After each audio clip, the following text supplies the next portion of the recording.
রাত গভীর। এক নারী অফিস শেষ করে হেঁটে বাড়ি ফিরছিল। হঠাৎ সে টের পায় পেছন থেকে কেউ একজন তাকে অনুসরণ করছে। সে বারবার পেছনে তাকায় কিন্তু কাউকে দেখতে পায় না। ঠিক তখনই খুনি আড়াল থেকে বেরিয়ে এসে পেছন থেকে হাতুড়ি তুলে তার মাথায় মারার চেষ্টা করে, কিন্তু ওই নারী সঙ্গে সঙ্গে নিজের হাত দিয়ে মাথা ঢেকে নেয় এবং জোরে চিৎকার করে ওঠে, বাঁচাও বাঁচাও। আশেপাশের লোকজন চিৎকার শুনে বাইরে এসে দেখে তখন খুনি ভয় পেয়ে পালিয়ে যায়। খুনি দৌড়াতে দৌড়াতে নিজ বাড়িতে ফিরে আসে। সে তাড়াতাড়ি নিজের জ্যাকেট খুলে ফেলে, হাত ধুয়ে ফেলে। আয়নায় তার মুখ দেখা যায়। এই খুনের নাম মাইক।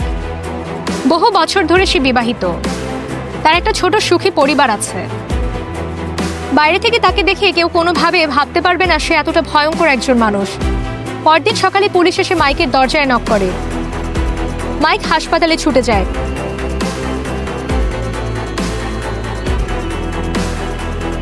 সেখানে সে দেখে তার স্ত্রী মাথায় নতুন একটা উইগ বা নকল চুল পড়েছে।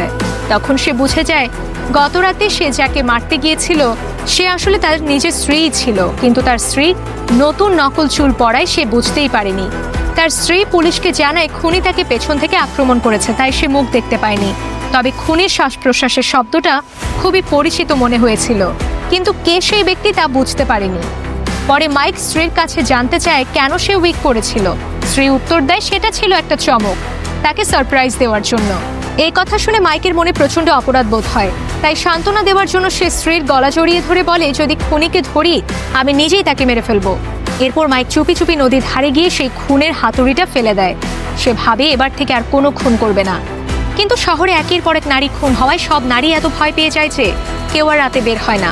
ঊর্ধ্বতন কর্মকর্তারা নতুন প্রসিকিউটর হ্যারিকে নির্দেশ দেয় যত তাড়াতাড়ি সম্ভব খুনিকে খুঁজে বের করতে হবে। হ্যারি বুঝতে পারে জ্যাকের পুরনো মামলায় এখনো অনেক অসঙ্গতি আছে, তাই সে সিদ্ধান্ত নেয় মামলাটা আবার নতুন করে খোলার। সে যায় সেই প্রবীণ প্রসিকিউটরের কাছে যে একসময় জ্যাককে জেলে পাঠিয়েছিল, কিন্তু ওই বুড়ো প্রসিকিউটর কিছুতেই মামলা আবার খুলতে রাজি হয় না। ফলে তদন্ত আবার থেমে যায়। এভাবে 2 বছর কেটে যায়। নতুন করে কোনো মেয়ে মারা যায় না, কিন্তু মাইক আর নিজেদের দমন করতে পারে না। তার ভিতরে শয়তান আবার জেগে ওঠে। একদিন সন্ধ্যাবেলায় যখন কারখানা ছুটি হচ্ছে, মাইক তার ট্রাক নিয়ে গেটের সামনে দাঁড়িয়ে থাকে কোনো শিকার খোঁজে, কিন্তু যাকে সে খুঁজছিল সেই মেয়ে আসে না। যখন সে ভাবছিল চলে যাবে, ঠিক তখনই একটা ছোট মেয়ে এসে তার কাছে লিফট চায়। মেয়েটি বলে তার সাইকেলের টায়ার ফেটে গেছে, সে কি তাকে বাড়ি পৌঁছে দিতে পারে। মাইক হেসে সম্মতি দেয়। শিকার যদি নিজেই শিকারীর হাতে ধরা দেয় তাহলে মাইক কি বা করতে পারে।